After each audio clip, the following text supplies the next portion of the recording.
So we're going to quickly talk about and review parallel and perpendicular lines. So first we'll start with parallel lines, and by definition we're going to look at what do they look like on a graph and what do they look like in an equation. So parallel lines, first of all, on a graph are two lines that never touch. So for example, I have a quick set of parallel lines right here. So these two lines will never, ever, ever touch. More importantly though, what we want to start to realize is that they can't touch anywhere. So no matter what we can see in our graph, even if I'm only looking at a part of the graph, those lines should never, ever, ever touch. So here, if I keep zooming out, so you can see my x values are getting bigger, my y values are getting bigger, these lines never, ever, ever touch. Now they do get close together because of our scale, but if I follow these, they are never, ever, ever, ever, ever going to touch, no matter where I look. Now, that brings up a problem at times because in certain places we might be misled to think they look like they're parallel. So for example, I'm going to remove those two lines. I'm going to put these two lines on. Now these two lines look like they're parallel. In the window that I have, it looks like they would never touch. But again, our definition is that they can't touch anywhere. So if we have a graph, we would have to make sure that no matter where we look, they would never be able to touch. Never. So like with something like this, if it's a computer, if I actually follow this, now it's, again, I don't know where, but if I keep going, it seems that they touch. They cross right there. So I can see down here the red was on the bottom, and up here the purple was on the bottom. So at times it can be misleading just to look at the graph to see if the lines are parallel. But again, we know by definition that they can't touch anywhere. So it's at times hard to see that on a graph, right? Trying to make sure they don't touch everywhere could be hard. If we don't have a nice, computer to do it like this, it's probably going to be a little bit harder than we want it to. So if we can't use the graph, there's an easier way to use their equations. So what I want us to look at is these two lines that we know are parallel. What do we notice about them? So we're kind of looking over here now. So here the slope is 3, here the slope is 3. Now these two lines that we thought were parallel, they looked like they're parallel, but they actually weren't, right? Notice how this slope was 3 and this slope was 3.1. So that's our quick example that we know that parallel lines have the same exact slope.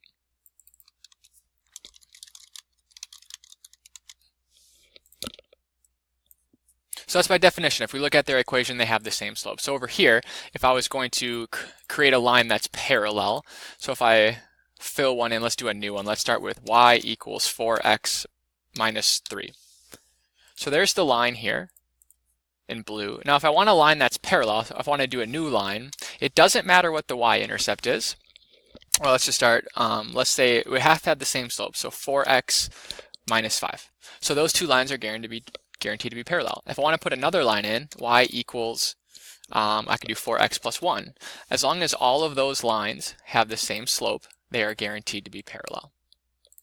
Now one little teeny thing down here, not only do they have the same slope, but they have different y-intercepts. Just as a quick example, why does that need to happen? Well, if I come to this example, and let's say I'm starting with this line, y equals 4x minus 3, and I want to create a line that's parallel, so y equals, well, I know that the slope would have to be 4x. If I have the same y-intercept at negative 3, they're not two lines. It's just the same line. So then they wouldn't be parallel, they would actually be the same line. So just as like a quick note, if they have the same slope and same y-intercept, it's not two different lines, it's just one line. So one line can't be parallel to itself, or you can think of it as these two lines touch everywhere because they're on top of each other. So then therefore they're not parallel lines. So just two quick ways to remember parallel lines. On a graph, they never touch anywhere. Even if you can't see it, you have to prove that they don't touch anywhere. Or you could just look at their equations and see that they have the same slope but different y-intercepts. So our next example is going to be about perpendicular lines. So perpendicular lines, First, if we look at a graph, perpendicular lines are lines that will touch, so they intersect, but specifically they intersect at a right angle.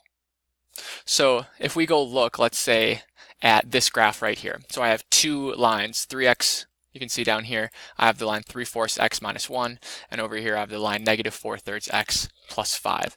Now the idea with perpendicular lines is they can't just touch. So if we look at this example and this example, one of them is perpendicular and one of them is not. Right? So how do they touch? So something like this, not perpendicular. Something like this, perpendicular. So the definition is they have to touch at a 90-degree angle. Now with that, you can't guess. It has to be exactly 90 degrees. So like here on my computer, I can measure what is the angle between these lines. So what is this angle that it forms right there? So I'm going to have the computer measure it for me. And it says it's 90 degrees. No matter where I look at that, like maybe I'll look at this angle here. If I measure that one on the computer, it'll also tell me that it's 90 degrees. So these two lines meet at a 90-degree angle, so they're perpendicular. These lines do not meet at a 90-degree angle. If I measure the angle between there, the computer is going to tell me that's only 58.7 degrees. So it's not 90 degrees, so these are not perpendicular. Now this example is important because of what I have on the next part of the notes. This is often really hard to do. If I just wanted to look at two lines and figure out if they are perpendicular, that's really hard to do. So like here, when I look at these two lines, they look perpendicular to me. When I look at these, they were perpendicular. So this looks pretty much the same, it's perpendicular. But if I actually measure it, if I actually go measure the angle in between those lines, and the computer's doing that for me, it's not 90 degrees. So therefore, this is not perpendicular, even though it's really close. So the idea here is if I wanted to know that something was perpendicular, if I wanted to guarantee that it was 90 degrees, I would actually have to measure it. So for example, if I was doing it by hand and I had these two lines here, I'd have to take a protractor. So like a protractor like this, and I'd have to line it up, take the base of it. Let me make this a little smaller. So I take the base of my protractor and line it up with the base line here. And then I'd have to, kind of go and find what angle did I just measure. So on something like this, I'd have to go find the protractor, and this one would say, well, it's only 86 degrees. And you can see my little 86 degrees filling up in that circle there. Now, that's just kind of annoying. I don't want to have to graph a line and take out a protractor every single time.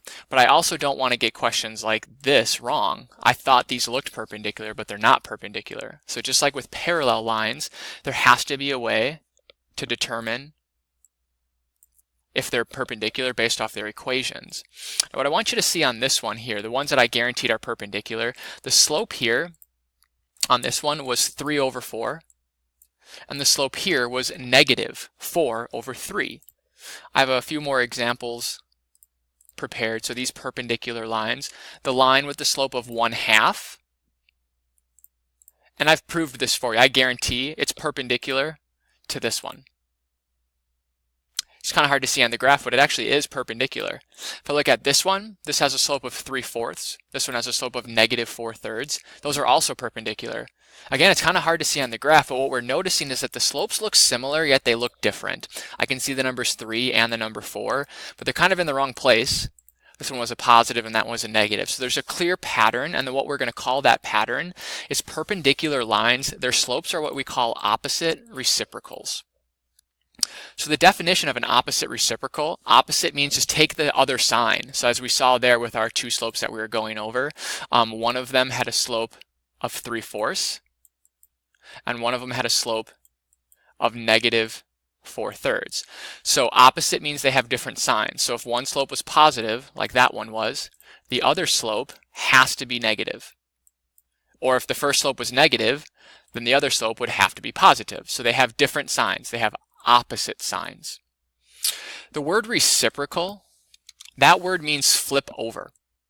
So that's why we see that the numerator and the denominator change. So here the 3 was on top and the 4 was on the bottom. But if we swap them, now the 3 is on the bottom and the 4 is on the top. So we combine those things. We take the opposite sign and then we flip the fraction over, and that's how we can see if the slopes are reciprocal. So as a quick example, if this was one slope, if the slope given here was 3/4, the opposite reciprocal, I'd have to flip it over.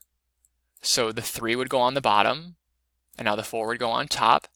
And then I have to take the opposite sign. This started as positive, so the opposite reciprocal slope would be a -4/3. If we try on this next example, what's the opposite reciprocal of 5/3? Well, it started as a negative number, so the opposite of that is going to be a positive. Now I have to flip the fraction.